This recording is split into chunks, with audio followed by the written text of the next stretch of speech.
Hola a todos, bienvenidos a Domingo de Live con María José. Un live importante en el día de hoy, un tema interesante en donde nosotros vamos a hablar de los estímulos sensoriales en el autismo. Y el tema que se presenta en el día de hoy es este, Domingo de Live con María José, un encuentro sumamente especial en donde hablaremos de los estímulos sensoriales. Y hoy me acompaña una señorita por ahí, una gran doctora que admiro, la doctora Claudia Salermo, que es terapeuta ocupacional y también es psicóloga, y nos va a traer un impacto de darnos claves, estrategias de estar conectados con qué son esos estímulos, qué es, por qué se generan, cuáles son las causas o las consecuencias que generan los estímulos sensoriales. Y sobre todo recuerden que en este live pueden invitar a cualquier persona, pueden formular sus preguntas en el banco de preguntas o pueden formularlas directamente en los comentarios. Muchísimas gracias a todas las personas que se conectan. Fly Blue, siempre de la mano con Domingo de Live con María José. Joac, 1975. Belkis Barreto. Tenemos a Carmen Barrea. Y tenemos a Rosan P07. ¿De dónde se conecta esta gente tan bonita? A Marina Teacher también, que está aquí conectada. Y bueno, antes que todo me presento, mi nombre es María José Suárez Nóbrega, soy terapeuta emocional, también soy psicopedagoga y especialista en el autismo y en el TDAH. Y estoy aquí para brindarle todas las herramientas junto a Claudia, que nos va a acompañar, y vamos a esperar que se conecte para poder nosotros hacer el inicio de este live. Este live promete cosas muy interesantes a la población del autismo.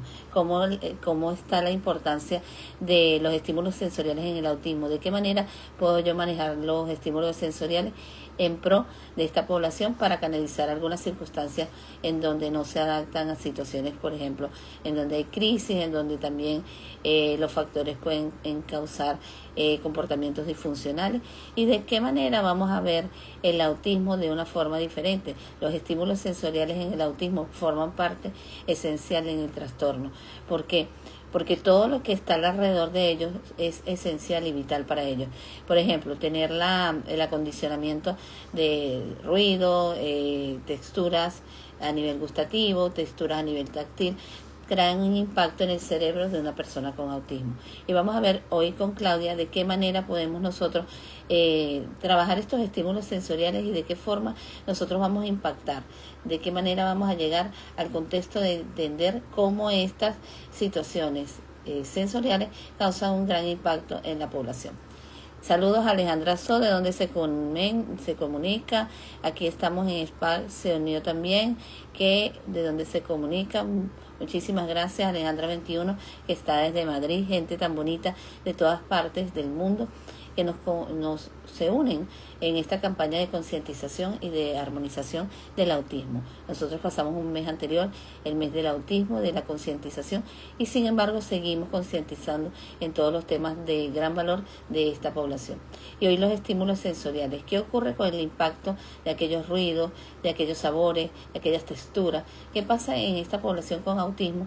Y de qué forma Claudia, que tiene tanta experiencia en el área de terapia ocupacional y trabaja mucho con los estímulos sensoriales, nos va a decir de qué manera encaminar estos estímulos sensoriales para que las personas con autismo se puedan sentir armónicamente bien.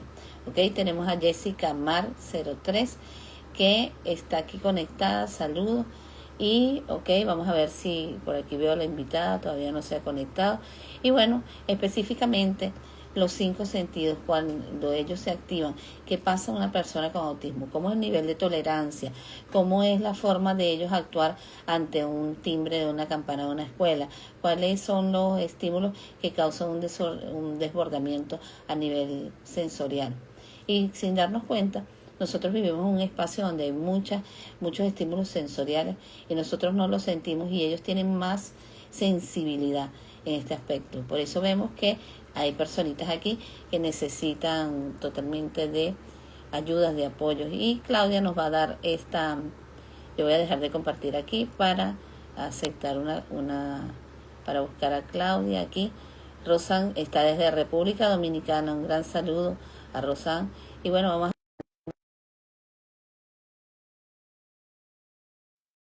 con Claudia Salermo. ¿Ok? Ante todo, bueno, vamos a esperar a Claudia, que se va a conectar y nos va a dar ese impacto de saber sobre la población del autismo. ¿Ok? Bueno, por aquí ya la tenemos cerquita. Hola Claudia, ¿cómo estás? ¿Cómo te sientes? Muy bien, muchas gracias, María José. Buenas noches a toda la audiencia que tienes hoy conectada y muy agradecida porque aun cuando, como tú muy bien señalas al inicio, pasamos todo el mes pasado conectados con el tema del autismo, por el tema de la concienciación, creo que es oportuno seguir. Esto no debe, es un contenido que no debe detenerse porque la población de niños y familias y educadores con niños con autismo necesita esta información porque es lo que el día a día les demanda. Entonces me parece súper oportuno que de tu parte y sumado a la audiencia que tú tienes, que es muy valiosa, podamos seguir compartiendo este tema. Claudia, ¿tú podrías presentarte allí para que la gente sepa quién es Claudia? Claudia es una mujer Bueno, maravillosa para mí, ante todo, pero ella va a decir su presentación. bueno, ante todos ustedes, mi nombre es Claudia Salerno. Yo soy terapeuta ocupacional como primera formación, formada en integración sensorial y posteriormente cursé estudios de psicología y tengo una diplomatura en neuropsicología aplicada, lo cual he tratado de unir de un lado y del otro lado los puntos más fuertes para dedicárselos a la intervención de niños, de familias, de educadores, de personas que, bueno, de una u otra forma están conectados con personas con autismo. Sí, bueno, muchísimas gracias, Claudia. Bueno, antes que todo, fíjate, en el autismo hay un aspecto muy importante que vamos a trabajar hoy, que es la parte sensorial, y es un aspecto que es difícil que se escape y se escapa de nuestras manos, porque todo tiene un estímulo. Hay estímulos de tanto auditivos, están los gustativos, están. Y ahora, ¿por qué tiene tanta repercusión los estímulos sensoriales en el autismo? Fíjate, el cerebro tiene muchas puertas de entrada y esas puertas de entrada son esos receptores que nosotros tenemos y que conocemos, que es el gusto, el olfato, el oído, el tacto, la visión. Y además de ellos, tenemos dos más que nos proporcionan una información muy valiosa, como lo es el sentido propioceptivo, que nos da información sobre nuestro cuerpo y sobre cómo nosotros estamos ubicados, y el sistema vestibular, que habla de todo lo que tiene que ver con la información de movimiento que impacta en el cuerpo. Todas esas vías de entrada llegan al cerebro y la forma en que el cerebro las percibe, las interpreta y genera una respuesta va a demandar pues la necesidad que podamos nosotros tener. Es decir, si yo logro interpretar adecuadamente esos estímulos que están en nuestro ambiente natural de desarrollo, nuestro cerebro va a emitir una respuesta organizada y una respuesta que se adapta a los diferentes ambientes en los que podemos estar. Pero cuando nuestro cerebro o nuestros órganos receptores no perciben de manera adecuada, esa información se va a procesar de forma alterada y va a generar una distorsión en la respuesta adaptativa de ese niño o de ese adulto o de ese individuo en general. Entonces, es sumamente importante cómo nuestro cuerpo está dotado de esos sistemas sensoriales, cómo esos sistemas están percibiendo toda esa información y cómo la están enviando al cerebro.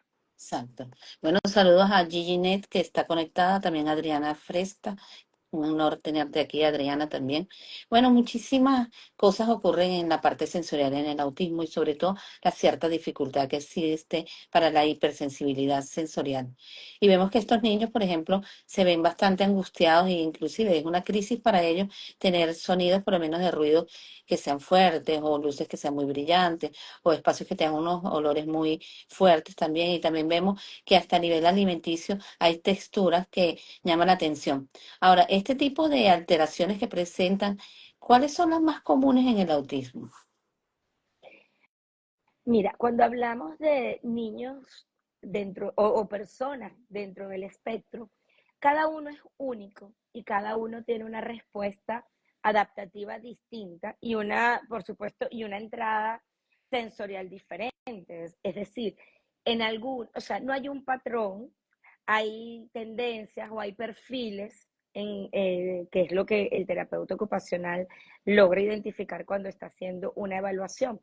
Pero decirte cuál es la más frecuente es muy variable porque incluso hay niños que tienen un comportamiento mixto, es decir, tienen una hiposensibilidad para algunos estímulos y en algunos otros pueden tener una hipersensibilidad.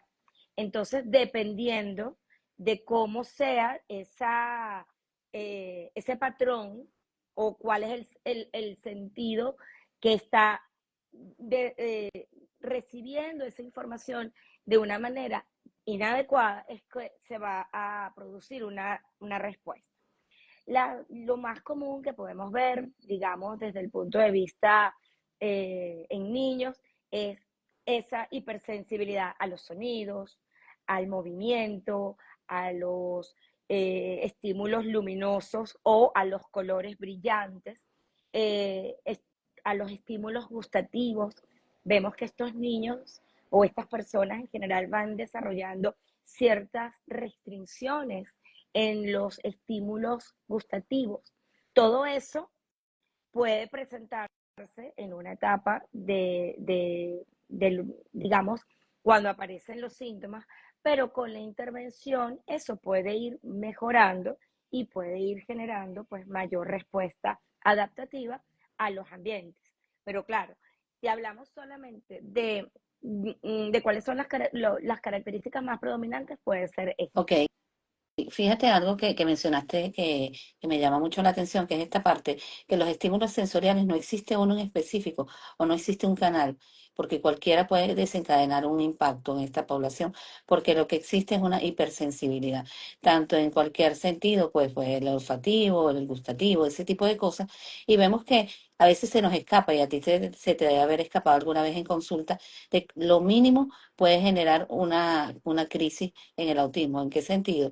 Una luz de repente que se enciende, por ejemplo, o hay un olor particular que no resisten. E inclusive podemos ver los sonidos. Los sonidos son de tal impacto porque, por ejemplo, un sonido de un celular también puede impactar y causar una crisis. Ahora, existen diferentes estímulos que pueden condicionar a una crisis y dependiendo también del estímulo y de la intensidad y del tiempo, puede ser más alta, más baja y también de la hipersensibilidad, ¿no? Ahora, ¿cómo puede, por ejemplo, una madre o un padre identificar que vamos a caer en una crisis por un estímulo sensorial? ¿Qué se puede observar? ¿Qué deberían observar ellos? Bueno, la familia, los educadores, los terapeutas, cuando están haciendo el abordaje de niños con esta condición, cuando ya se conoce que hay estas hipersensibilidades, hay que evitarlas, porque ya de antemano sabemos que la respuesta que se va a generar es una respuesta desorganizada de parte de esta persona, porque bueno, es un estímulo que genera una alteración emocional, se abruma, se siente incómodo, no está confortable, y con todo esto, pues una persona no se puede adaptar a un ambiente escolar, a estar en casa, a compartir en un parque con amigos, porque esto desorganiza, altera su patrón natural. Exacto. Entonces, lo primero que tenemos que saber o que tenemos que identificar es cuáles son esos estímulos que van a inmediatamente desencadenar una conducta desadaptativa de parte de ese niño. Cuando no la conocemos y de repente aparece, que puede ser ese escenario, que de repente estamos paseando y se nos ocurre montarnos en una montaña rusa o montar al niño en un carrito chocón, en un parque de diversiones, y el niño en lo que entra en contacto con eso se altera y nunca antes había estado expuesto a ese estímulo, Ujú. no es seguir induciendo el continuar con esa actividad, sino al contrario, calmarlo y apartarlo de eso, porque de alguna manera podemos evitar que se desencadene esa conducta. Pero sí tenemos que estar alertas, sobre todo, es cómo nosotros introducimos nuevos estímulos que no conocemos y que el niño no conoce para ver cómo va generando esa respuesta adaptativa a lo que le estemos ofreciendo. Eso es fundamental. Sí, y hay una cosa que mencionaste que es volver a poner al niño ante ese estímulo, es una sobrecarga sensorial que él no va a poder aguantar, e inclusive yo voy a decir una anécdota mía de vida, ¿no? Tengo actualmente un chico que utiliza unos aislantes de sonido, y el niño necesita ponérselo porque el chillido solamente del zapato, él dice que se le van a romper los oídos, que va a sangrar los oídos y queda una crisis bastante importante. Entonces, cualquier cosa que nosotros nos induzca un cambio comportamental, que veamos que grita, que se altera, que llora, que quiere escapar, que se siente aislado, es algo que tenemos que evaluar. ¿Qué pasa? Y que tenemos que retirar. Ahora, si vemos, hay unos niños en particular, esto es anecdótico, ¿no? Pues los niños con autismo tienen esta hipersensibilidad, pero hay unos que les gusta también sonidos particulares y pueden seguir dándole con un lápiz en la mesa, una regla, y es un sonido terrible. Ahora, ¿qué hacemos en este caso que unos no quieren y otros sí buscan? ¿Cómo actuar en este caso de los que están sobresaturados del estímulo y les gusta? Por ejemplo, la regla constantemente o este sonido con los dientes, el bruxismo, que también lo hacen, que acondiciona un desgaste. ¿Cómo hacemos para atender estos casos de que les gusta demasiado y busca el estímulo y los que no les gusta? Fíjate, cuando el niño llega a un ambiente y, porque puede pasar que busque el sonido, como es este caso que me estás mencionando, o que se abrume y se aparte. Cuando vemos al niño en esta búsqueda sensorial, estamos hablando de un perfil de niños que nosotros lo denominamos hiposensitivos. Quiere decir que el estímulo que tienen no es suficiente y necesitan de alta intensidad el estímulo para poder sentirse confortables. ¿Qué quiere decir esto? Que aunque parezca extraño o atípico, es un niño que va a tender a golpearse, a darse, a morderse, y uno dice, pero se está haciendo daño. Nosotros lo interpretamos como que se está haciendo daño y efectivamente se está haciendo daño, pero para el niño lo que está es buscando el estímulo de dolor porque no lo percibe.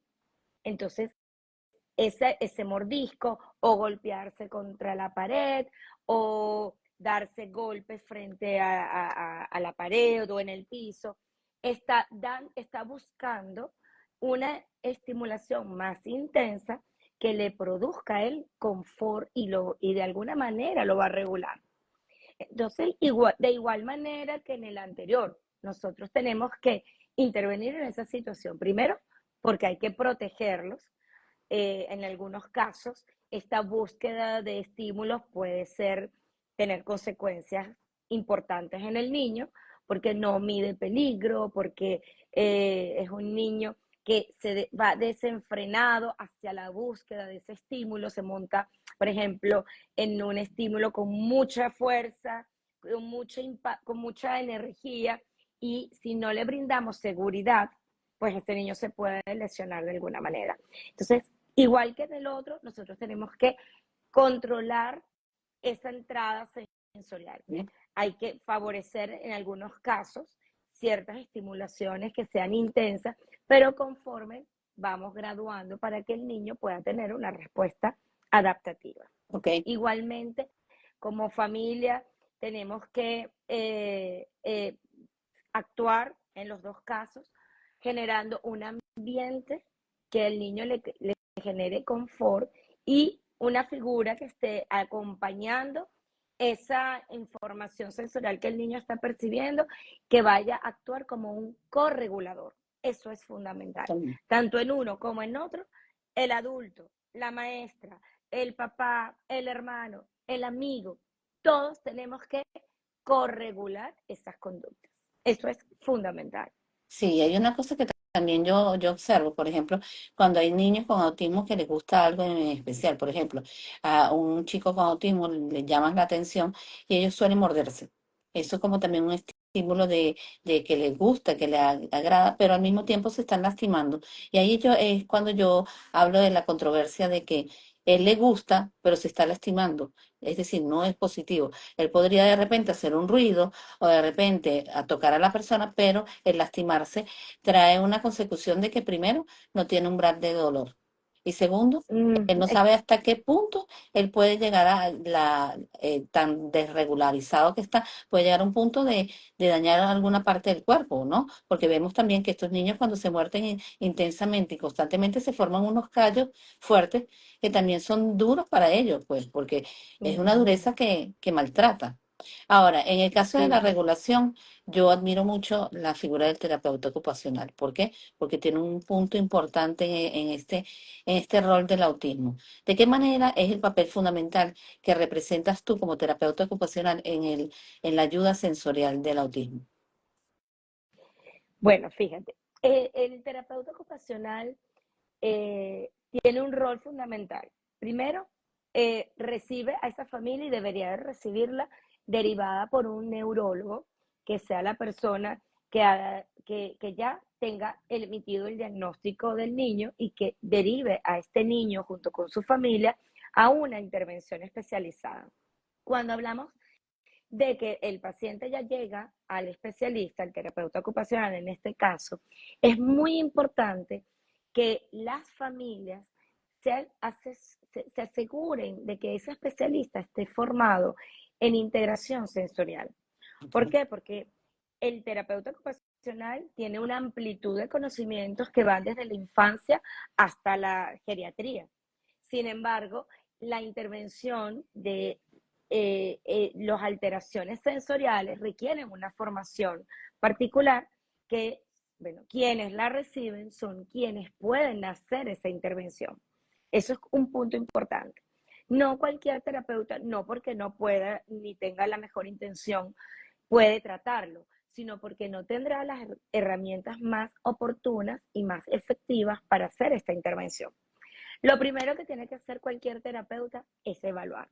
Evaluar cómo está esa familia, qué tan conscientes de la situación, de la condición están y trabajar con la psicoeducación de los padres y de los docentes. Para mí, eso es primero. Porque un padre consciente de cuáles son las mejores intervenciones que un niño o una persona con dentro del trastorno del espectro autista puede que conozca, puede hacer un buen abordaje. Para mí eso es básico, porque como te lo decía antes, la corregulación por parte de las personas que están acompañando a ese niño es fundamental. Luego de eso viene la intervención en el niño, identificar ese perfil sensorial que el niño muestra. Ese perfil se recoge gracias a la información que pueden proporcionar los padres desde el ambiente, desde el hogar, qué hace, qué no hace, en dónde se la pasa, con qué juguetes tiende a jugar, qué comidas tiende a gustarle y a rechazar, Ujú. cómo ese niño se desenvuelve en diferentes ambientes sociales, como salir a pasear, ir a una fiesta o a una reunión familiar, encuentro con sus pares en un parque. Toda esa información nos las dan los padres, acompañados de otra observación que es tan igual de valiosa como la del docente, porque el docente acompaña a ese niño y convive bajo otras condiciones con ese mismo ser. Es decir, que un niño tiene que mostrar ciertas tendencias en común, tanto en casa como en el colegio, pero a la vez hay diferencias propias de que cada ambiente puede proporcionar. Exacto. Entonces, la información del docente como la información de la familia van a ser los elementos fundamentales para que puedan ayudar al evaluador, en este caso el terapeuta ocupacional, a hacer ese registro de las conductas que pueda observar en una sala de evaluación.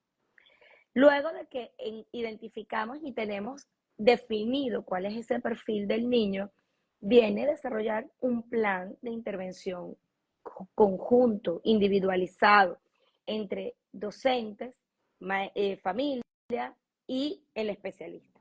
¿Y por qué te digo un plan individualizado? Porque, ¿qué pasa? Y te lo digo porque soy psicóloga, trabajo en el ámbito escolar, recibo muchísimos niños con la condición y muchísimos informes de especialistas donde desarrollan una lista de recomendaciones específicas que cuando tú vas a ver, pero a la realidad del niño en el ámbito escolar no aplican, Exacto. porque sugieren ciertas estrategias que no se han revisado desde la realidad en la que el niño se desarrolla. Entonces, para mí lo más importante es trabajar en conjunto. ¿Cuál es el ambiente del colegio? ¿Cuántos alumnos hay? ¿Cuál es el tiempo que dispone la docente para hacer intervenciones específicas con ese niño? Si cuenta con un apoyo dentro del aula. ¿Cuáles son los ambientes a los cuales el niño puede dirigirse para corregularse cuando ocurre una desregularización? Ujú. ¿Quién está dentro del ambiente escolar para apoyar? Toda esa información para mí es básica para que cuando yo estoy diseñando un plan de evaluación como terapeuta ocupacional, yo lo tenga en cuenta. Porque como yo le pongo a una docente cada media hora invitar al niño a salir fuera del salón, en la realidad eso se irá a cumplir No, si nada más tengo una docente en el aula. No. exactamente. Entonces, lo más realístico que pueda hacer ese plan de intervención generará los mejores resultados. Igual ocurre en la familia. Sí, como te digo, una familia que no está comprometida con el proceso, porque es una familia que a lo mejor todavía está en una fase de negación de la situación, no va a ser una familia que colabore con generar pues una intervención oportuna. Entonces, nosotros necesitamos, familia y colegio, aliarnos sobre cuál es la realidad en la que ese niño está desenvolviéndose, para en base a eso crear unos objetivos de intervención realistas y unas estrategias de intervención también realistas y ajustadas al niño. No podemos hacer, no puede ser que a mí me llegue a la consulta un niño con la condición y yo imprima la hoja de recomendaciones. Eso no tiene sentido, Exacto. porque como te digo, cada niño es único y cada uno presenta su perfil de comportamiento. Y es sobre ese perfil que nosotros vamos a trabajar. Sí, y algo que mencionaste muy importante que es el ajuste a su realidad. La realidad que Sí, nosotros esperamos como especialistas, en el caso tuyo como terapeuta ocupacional, son unas en particular, pero tenemos que darnos cuenta que no todas las condiciones vamos a decir, las piezas del juego están allí. Yo tengo que buscar la manera de adecuarlo, porque de repente él vive en un lugar donde hay ruido, buscar la manera que el contexto se adecue a que haya un espacio menos ruidoso, ese tipo de adaptaciones. Y a nivel escolar son también una demanda de alumnos tan grandes que cuesta muchas veces regular esta parte sensorial, porque la parte del ruido, porque la parte de repente del roce entre compañeros, entre los, cualquier cantidad de estímulos que pueden estar en el ambiente que de una u otra forma desbordan una conducta particular. Yo, por ejemplo, como especialista en el autismo, yo asisto a una aula inclusiva todos los días de la semana. Y yo veo que hay una cantidad de estímulos en el ambiente que a veces acondicionan a no poder llegar a objetivos con esta población. ¿Por qué? Porque yo tengo que calmar una crisis, tengo que buscar un espacio en específico y en el tiempo yo voy, por tanto, perdiendo un tiempo con el niño que lo puedo regular. Entonces muchas veces se tiene que buscar espacios muy oportunos para ellos estar incluidos. Ahora, aquí hay una sí. pregunta que hace Información Autismo. Dice, la búsqueda del estímulo sensorial oral puede derivar el pica. No sé si me puede especificar qué quiere decir con el pica, porque no manejo Ok, esa, Información Autismo, si podrías decirnos qué es el pica. Ok, sí. yo también no lo había escuchado tampoco. Ahora, Mm, una cosa que te iba, mientras ella nos escribe, la importancia ujú, también de tomar en cuenta otro tipo de hipersensibilidad, que es la hipersensibilidad táctil y también la gustativa. ujú. Eso es un fenómeno bastante importante que a veces cuesta adecuarnos nosotros, porque tenemos que evaluar a profundidad. Por ejemplo, hay niños que hay alimentos que no consumen y no hay manera que los consuman porque tienen una sensación gustativa que no les permite. Ahora, en este Sí, caso, ¿Qué sugieres tú en esta hipersensibilidad gustativa y también en la táctil? ¿Cómo podríamos registrar qué es lo más adecuado y qué sería lo menos adecuado? Bueno, lo más importante es, nosotros no podemos darle a ese niño ese estímulo que rechaza. No es por, porque al niño no le gusta la lechosa, porque es una textura, o el cambur. Yo le voy a dar hasta que se adapte. No, no es de esta manera que el niño va a revertir eso, si es que lo llega a revertir o lo va a mejorar. Recordemos que cuando hablamos de integración sensorial, hablamos de que tenemos que trabajar con todos los sentidos de manera integrada. Es por ello que la intervención sensorial que provee un terapeuta ocupacional está basado en abordar desde dos estímulos a la vez para poder hacer una integración sensorial. De lo contrario, estaríamos trabajando con una presentación de estímulos sensoriales. Entonces, cuando nosotros abordamos los estímulos de manera adecuada, porque el estímulo táctil es una de las bases de los sentidos que nosotros vamos a desarrollar y uno de los que más se comprometen cuando estamos hablando de neurodivergencia, niños con trastorno del espectro autista, niños con déficit de atención. Ese, junto con el estímulo vestibular y propioceptivo, es como nosotros tenemos que integrar estos estímulos para poder, en conjunto, generar una respuesta más adaptativa. Entonces, hay que trabajarlo. Estos, tanto el déficit gustativo, la hiposensitividad o la hipersensibilidad gustativa y táctil se tienen que trabajar. Pero Exactamente. ¿cómo se trabaja? Se tienen que trabajar desde un abordaje especializado. Es decir, el terapeuta ocupacional en su ámbito de trabajo tiene los recursos para poder hacer esta intervención. Requerimos de equipos vestibulares que se consiguen a través de hamacas, eh, columpios, una cantidad de movimientos que se generan a través de Ujú. balancines, ¿okay? Equipos colgantes. Todo esto junto con estímulos táctiles combinados, trabajados de forma organizada, es decir, presentándolos como deben de presentarse oportunamente, en momentos en que el niño se sienta también confortable para hacer el contacto con esos estímulos, es que vamos a poder generar una verdadera estimulación y vamos a generar una respuesta adaptativa. En cuanto a la parte gustativa, igual, cuando el niño rechaza un estímulo, hay que simplemente llevarnos al niño a su intervención terapéutica, darle plazos, ir trabajando con otros sentidos, desestimulando el área gustativa para que mande esa información al cerebro, se produzcan todas esas sinaptogénesis a nivel cerebral en el área, en la corteza, donde se procesa la información gustativa y después de eso podamos observar que el niño puede tolerar, asimilar, disfrutar de los estímulos que a lo mejor en un momento reyectó.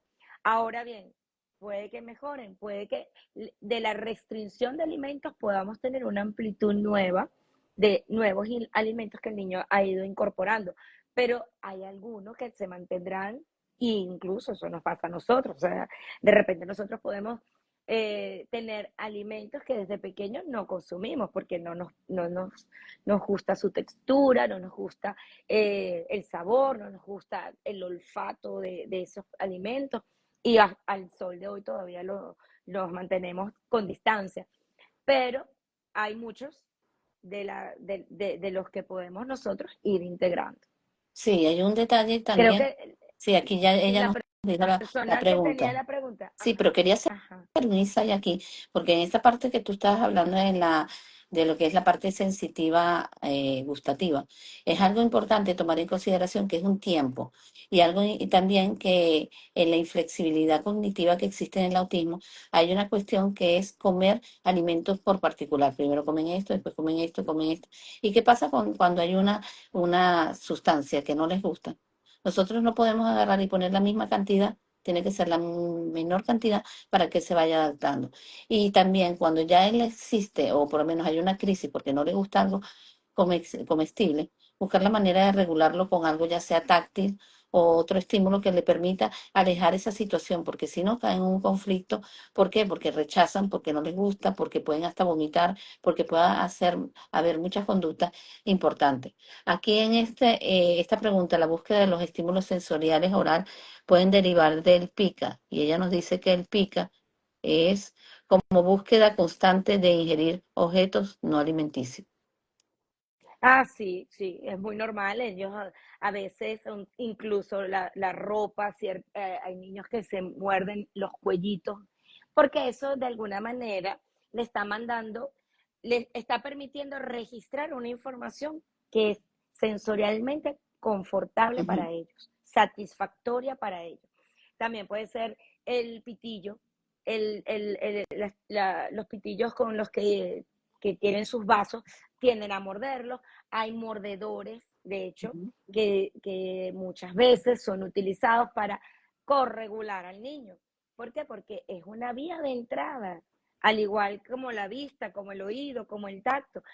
La parte oral tiene muchísima información para el cerebro, manda mucha información al cerebro para que llegue a los órganos, a los sistemas que producen respuestas adaptativas. Entonces, sí, pasa mucho que hay esa tendencia a ciertos objetos, a algunos muñecos, a algunos peluches, algunos, y cada uno hace eh, su particularidad con este tipo de estimulaciones. Pero sí, sí, ciertamente es muy Y ahora, notorio. en ese caso de que yo conversaba acerca de apretar los dientes, que al mismo tiempo tiene que ver con la parte oral, que también desencadena una cantidad de desgaste dentario.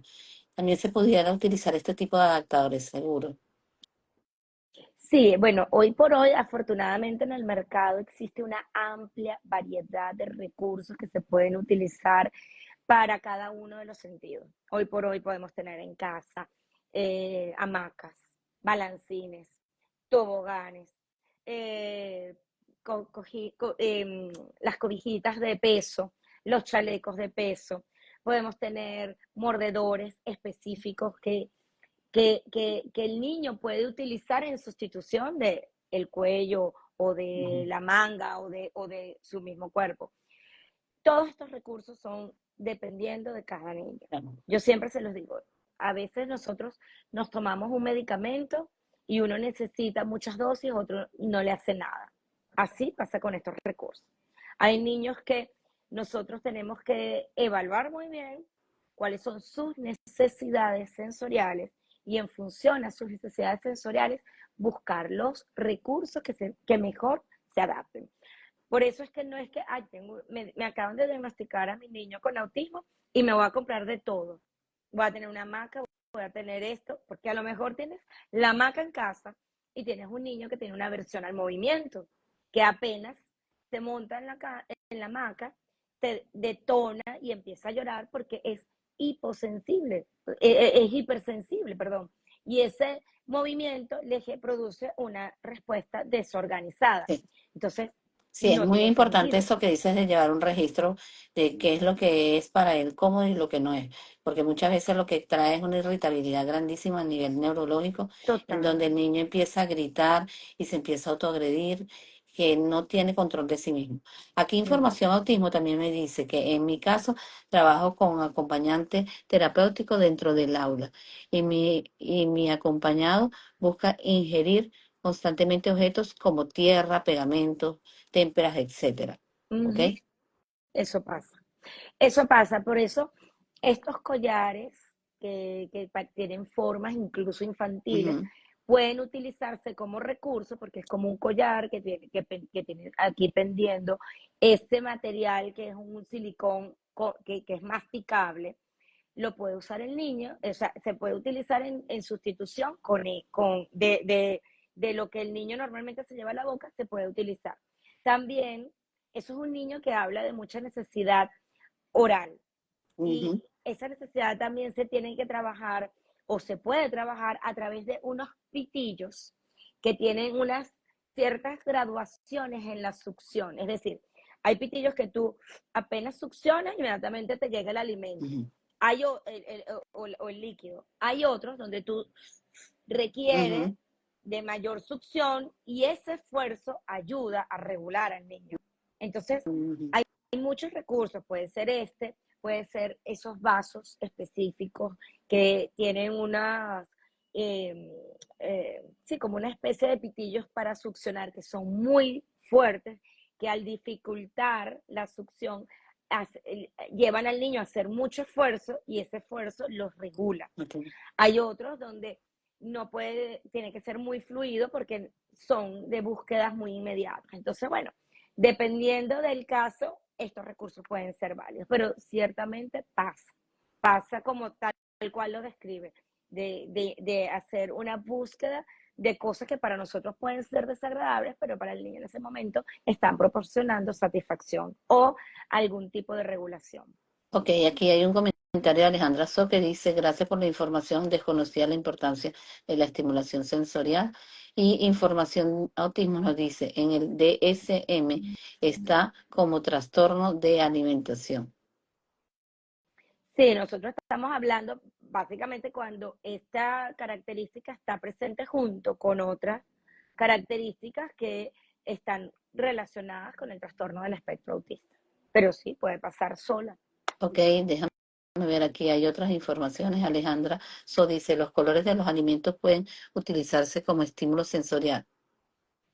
Mira, el alimento o el acto de alimentarse es uno de los elementos estimulativos que son multisensoriales, porque cuando tenemos un alimento, tenemos sabor, tenemos color, tenemos forma, tenemos textura, tenemos olor, Sabor. todo eso está, sabor, sí, el gusto, todo eso está involucrado en el acto de comer. Y aún tenemos que adicionarle a eso la ubicación del niño a la hora de comer. Nosotros solemos poner a los niños en estas sillas que son de altura para que coman, cuando estamos hablando de niños pequeños, Ok. las sillas de comer. Ujú. Muchas veces esas sillas no tienen un reposapiés, con lo cual los pies del niño quedan pendulando. Al niño, cuando el niño tiene una alteración vestibular asociada, que es muy normal dentro del trastorno, el no tener contacto el pie con algo fijo le produce una alteración, porque es como que estoy buscando poner Claro. mi piso porque tengo una sensación antigravitatoria. Entonces, al no tener contacto con una base firme, me produce ya una desregularización. Ok. Es como cuando uno se monta en una montaña rusa y los pies no están en contacto Terreno. con nada y quedas en el aire. Esa sensación va a ser tan fuerte que puede impactar en el momento de comer. Entonces, todos los elementos que antes te mencioné, adicionado al hecho de que ni siquiera me siento seguro en el lugar donde estoy comiendo porque la silla no me proporciona esa estabilidad, puede comprometer también el acto de la alimentación. Así que ciertamente puede, el hecho, el color, el olor, todo puede propiciar en el niño una sensación de inconfortabilidad que lo puede llevar a desorganizarse a la hora de comer. Ok. Aquí también información autismo nos dice, suelo redirigir hacia mordillos, pero lo que quieres ingerir todo es peligroso. A los objetos que no son alimenticios. Fíjate que hay algo interesante en este caso que ella plantea, que es esta parte de la hipersensibilidad gustativa que presenta, en donde el sabor ni el olor no le interesa, sino tener la textura físicamente en la boca. Entonces no le permite, por ejemplo, a veces vemos esos niños que tienen esos mordedores que estás hablando y tienen una hipersensibilidad tan fuerte que pueden romperlo en lapso de una Uh -huh. rapidez. Y eso que son Sí se ve. piezas muy gruesas y duras. Y otra de las cosas es la parte de cuando se obsesiona con un objeto en particular porque le gusta y siento que a pesar de que no tienen el umbral del dolor, sienten placer con morder, sienten el placer de morder y a pesar de que se hacen daño, continúan. Y una de las cosas que tenemos es que regular esto. Ahora, Sí, hablando nuevamente en el aspecto que nos habíamos quedado de la escuela tiene cualquier cantidad de factores que alteran. El ruido de los niños en el patio, está la campana que es terrible, está objetos o materiales a nivel educativo que también hacen que los niños se alteren. Bueno, una cantidad de estímulos que pasa. Ahora, estos alteran al niño. Ahora, cómo pueden adaptarse el entorno escolar a los estímulos sensoriales del niño? ¿Qué recomendarías? mira, yo hay que evaluar, por supuesto, el aula en el que ese niño está. Por eso te digo que es sumamente importante para el terapeuta ocupacional la información del docente para poder dirigir en específico lo que ese niño necesita. Pero dentro de un aula tenemos que trabajar con el color del aula, los Exacto. ambientes escolares. A veces usan unos tonos muy, muy fuertes que ni siquiera potencian el aprendizaje, no de ese niño con condición, sino del resto de los niños. Los colores, las pantallas, o hay colegios pues que usan sus pantallas y sus láminas y sus presentaciones muy coloridas, muy ricas en animaciones, muy ricas en colores y en tipos de letras. Todo eso va a impactar en esa información que le va a entrar al niño, que en lugar de precisamente captar su atención, lo que pueda causar es el efecto contrario, dispersión, porque es mucha Y información. alteración también. Es, es el color, es la forma de la letra, es el tamaño de la letra, son los elementos que le colocamos, que le agregamos, muñequitos, caritas felices, imágenes.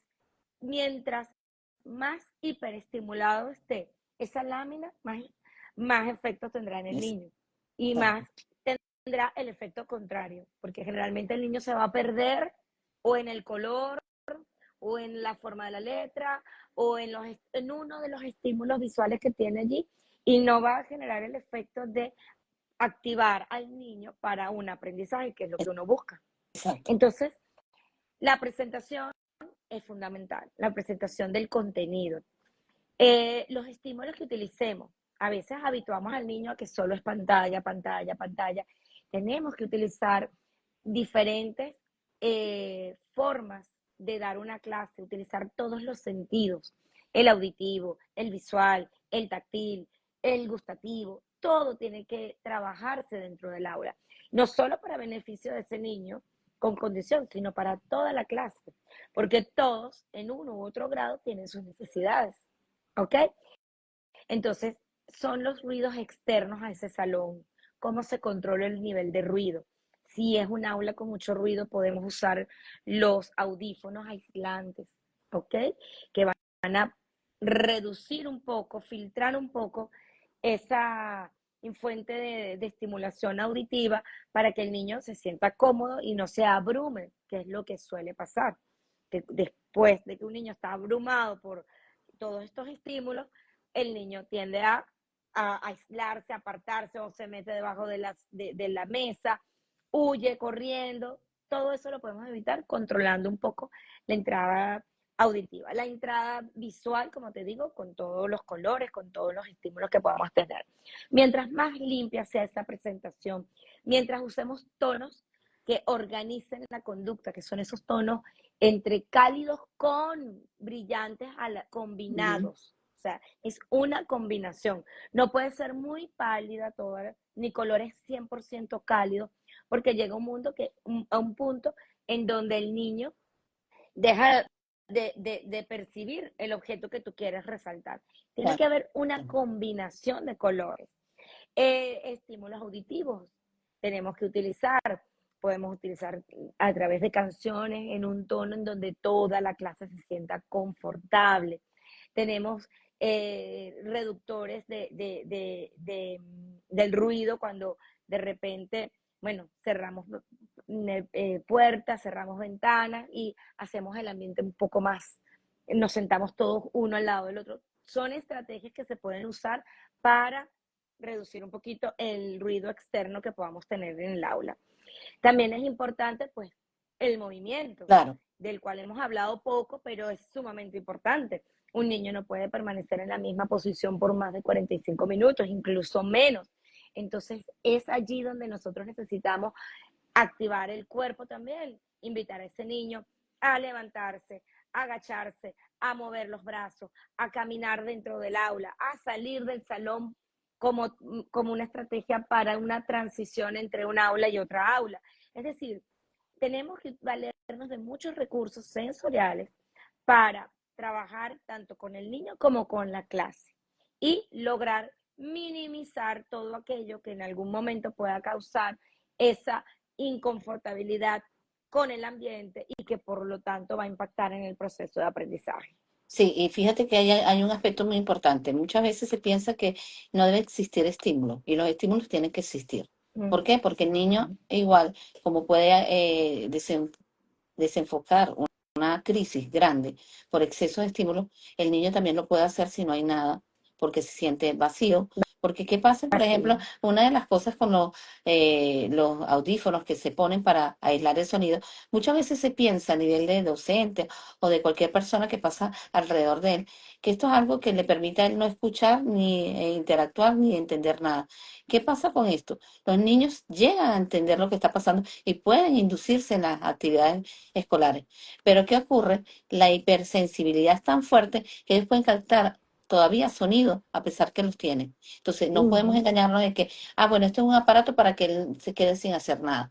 Esto es un aparato que le permite regular esta parte de la sensibilidad que tiene auditiva, pero le permite interactuar. Es igual como hay estímulos que son necesarios ponerlo, por ejemplo, si tú me dices objetos que se muevan, por ejemplo, objetos de donde pueda tener, encajar, esos son importantes para estos estímulos. ¿Por qué? Porque no lo podemos tener un niño 24 por 24, por decirlo así, sin tener estímulos. El niño tiene No, que tener estímulos y tiene que adaptarse. Ahora, lo que nosotros tenemos que hacer, ajustes a los estímulos. Muy bien, como lo habías dicho, los colores, muy bien también con la intensidad de los sonidos. Y también fíjate experimentar. algo, Ujú. hay otros recursos muy importantes que dentro del aula se pueden usar, que son los reductores visuales, que es ponerle unos Mm, tapaojos mientras el docente está dando la información, porque en la medida que el niño cierra sus ojos, deja de percibir todos los estímulos y el estímulo auditivo se activa y permite, fíjate. y permite que el niño pueda tener una concentración mucho más efectiva que cuando los tiene abiertos porque está alerta a todo lo que está pasando, al sonido, al niño, al sonido, a la pantalla, al pizarrón, todo le llama la atención. Entonces, cuando tú minimizas o reduces esta entrada sensorial, activas otra. Sí, Así como cuando reduces la entrada auditiva, pues aumentas la visual. muy cierto. Importante también el uso de los cojines sensoriales, Sí. que proporcionan una movilización pequeña, pero un movimiento, un estímulo de movimiento en el asiento del niño. Y esa entrada sensorial reduce el que el niño tenga que moverse de su puesto hacia otros espacios por esa necesidad de movimiento, lo que contribuye a que pueda estar por un periodo más prolongado de tiempo sentado si la actividad así lo requiere. Sí, y hay que estar claro de una cosa, los estímulos hay que observarlos y también hay que evaluarlos. No todos los niños les sienta bien un estímulo y una de las cosas, si el estímulo causa mucha alteración a los que están en el aula, que tengan condición de autismo, es preciso que se retiren porque siempre va a ser un estímulo perturbador del niño, ¿ok? Sí, Ahora, aquí hay unos totalmente de acuerdo. comentarios que dice Alejandra Soc que estos niños pueden presentar trastornos de la alimentación como la bulimia, por ejemplo. No, generalmente las como no llegan a esos trastornos, pueden haber casos, pero no es la tendencia. La tendencia es a restringir ciertos alimentos, ciertos sabores, ciertos estímulos olfativos y eso puede permanecer en el tiempo hasta que logre haber esa integración. Aun cuando no se dé la integración, puede que esos estímulos se mantengan restringidos a lo largo de la vida, pero no llegan a un trastorno con las características de la bulimia o la anorexia. Ok, ahora a ella nos hace esta pregunta, ¿qué tipo de música se recomendaría para ponerle a los niños con autismo? Lo va a decir cada caso, porque si es un niño con búsqueda, vamos a ponerlo, con una hiposensibilidad auditiva, necesita ciertos estímulos fuertes, sonidos, tonos musicales fuertes, que tengan detonaciones fuertes, como platillos, como trompetas, pero si tenemos un niño hipersensible, esto, al contrario, lo que va a producir es mayor activación Ok. o va a producir una desorganización. Entonces, en ese caso, la música que se le coloque al niño tiene que ser mucho más melodiosa, una melodía mucho más suave, más sutil. El niño te lo va a registrar, porque O tú sea, vas a ver que cuando colocas la música, el niño te va a expresar su disconfort o su confort. Y ese es el mejor indicador. ok. Ahora, déjame ver si aquí hay otra preguntita, creo que no. Ok, hay algo que yo he experimentado mucho con estos niños, que a pesar de tener la hipersensibilidad auditiva o la hiposensibilidad auditiva, hay una cosa que es buscar la neutralidad. Por ejemplo, yo construí una vez con un grupo de niños que tenían autismo, los que se llaman los palos de lluvia. ¿Y qué pasa? Ujú. Existía este sonido que es cálido, que tú los volteas y es cálido, y se relajaban, pero también habían otros que lo hacían duro. Y ahí tú te podías dar cuenta que él necesitaba más acción. Entonces, es tan importante darnos cuenta que, por ejemplo, en el caso de los que construyeron, que tenían más ganas de tener sonidos duros, ellos podían echar cantidad de granos, cosas pesadas que hicieran bastante ruido. Entonces, tenemos que darnos cuenta de que no hay un libro específicamente de que el niño autista es así. El niño autista tiene cambios y puede ser el que está medio con sonidos altos, otro que está en intermedio y hay otro que quiere casi ni escuchar. Entonces, es importante evaluar Sí. eso y darnos cuenta también que existen muchos recursos. Específicamente, ¿cuáles son los recursos que tú consideras más adecuados que se le pueden dar a un niño con autismo? Una de las cosas que nos habías hablado es de las mantas de peso. ¿Podrías más o menos especificar a la gente qué son las mantas de peso? Bueno, sí, los cojines con peso, hay unas especies de mallas en donde tú metes al niño, que son elásticas, donde el niño va a estirarse, porque son como de licra. Ujú, Entonces, generalmente son de menor tamaño del niño, o sea, más pequeños de la talla del niño, para que el niño tenga esa sensación de estiramiento con esa ujú. textura. Esos son recursos que se utilizan dependiendo del caso. Por ejemplo, o mejor dicho, pueden tener diferentes funciones terapéuticas. Puede ser para calmar, cuando tú le colocas esa manta con peso o lo cubre o lo metes dentro de la malla con eso, muchas veces eso los regula. Entonces puede tener una función regulatoria. También puede ser el chaleco de peso, porque hay un problema, una alteración en el movimiento y son niños, por ejemplo, que corren y van como desenfocados. El hecho de tener un peso los ayuda a regular un poco esa impulsividad que va acompañada con mucha Ujú. energía y que a veces el niño no la logra controlar. Entonces, el colocarle el peso ayuda a regular un poco esa impulsividad, ese movimiento. También ese peso ayuda a mantenerlos organizados por un periodo un poquito más prolongado de tiempo haciendo una actividad.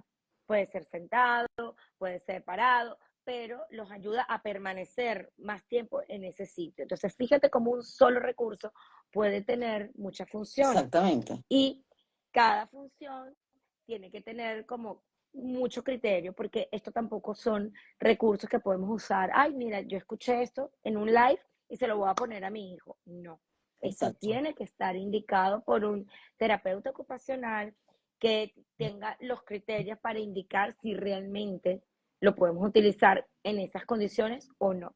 Y importantísimo, cómo, el cálculo del peso que debe tener, porque no le podemos poner a un niño una manta con mucho peso, Claro. porque no va a Exacto. generar el efecto deseado.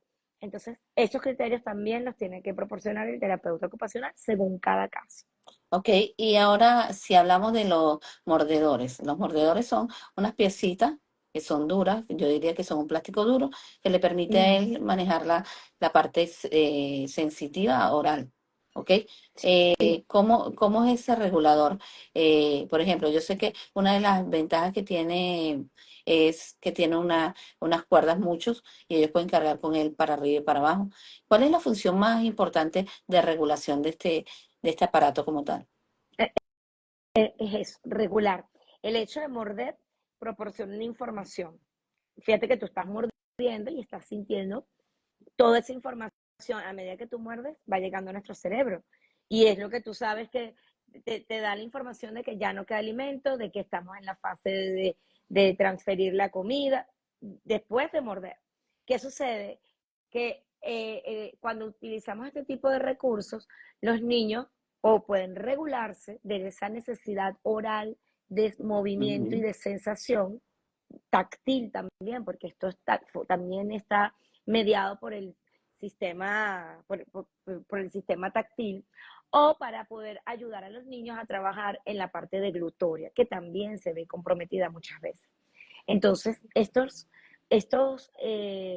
recursos son muy valiosos porque un niño, por ejemplo, está presentando un examen, empieza un poco de ansiedad por Ujú. el examen que está realizando o por el trabajo que está haciendo, en lugar de chuparse el dedo o de chupar o morderse o utilizar el lápiz, usa esto sin que comprometa su salud, pues, porque es algo que no va a afectar, que puede estar dentro del espacio bucal, no va a alterar la mucosa tampoco, entonces eh, tiene los beneficios propios porque está diseñado para alteraciones orales, así que 100% Y recomendado. los auriculares. También, cuando necesitamos que un niño preste atención, lo queremos focalizar y queremos de alguna manera minimizar el ambiente en donde el niño se encuentra realizando esa actividad, se pueden colocar. Cuando vamos a un sitio, por ejemplo, vamos a un parque, hay mucho ruido, un centro comercial, conviene, si es un niño que se desregula o se abruma mucho cuando está en estos ambientes, colocárselo antes de llegar al espacio para evitar que el cerebro reciba un estímulo de forma desorganizada y produzca una interpretación desajustada de la realidad o de ese estímulo.